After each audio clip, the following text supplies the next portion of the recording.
Plusieurs cas d'insécurité enregistrés en Mpaka ont conduit les habitants de ce quartier à user d'une stratégie, celle de concevoir des grilles de sécurité pour éviter les cas de vol, surtout le soir par les braqueurs.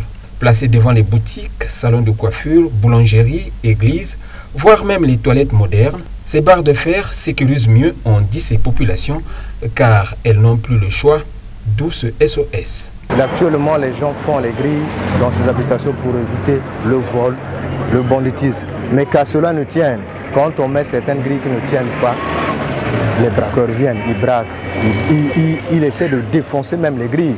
Ils ont certains systèmes que j'utilise, que moi je ne peux pas aujourd'hui citer, ou je ne connais, je ne maîtrise. Mais il y a beaucoup de systèmes qui font qu'ils puissent dépenser aussi les grilles.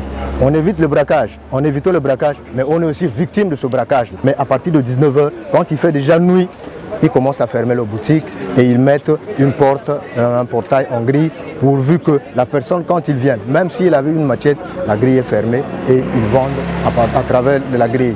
Concernant l'insécurité en Mpaka, je pense qu'on devrait normalement associer tout le monde.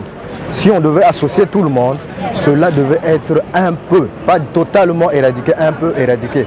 Parce que aujourd'hui, si les chefs de quartier, les chefs de rue, les habitants sont conviés, dans le sorte que si vous avez remarqué quelque chose d'anomalie, une anomalie dans votre quartier, dans votre ruelle, dans votre parcelle, vous pouvez crier au secours, les gens viennent. Mais à de nos jours, les gens ont peur parce qu'ils se disent que si je sors, je peux trouver quelqu'un en arme. Si je sors, je peux trouver quelqu'un avec une arme blanche. Si je sors, je peux trouver un groupe de bandits. Les actes de vol et autres cas de banditisme ont pris de l'ampleur en Mpaka. Plus que quelques jours, un homme a été blessé au pied à balles réelles, tiré par les braqueurs.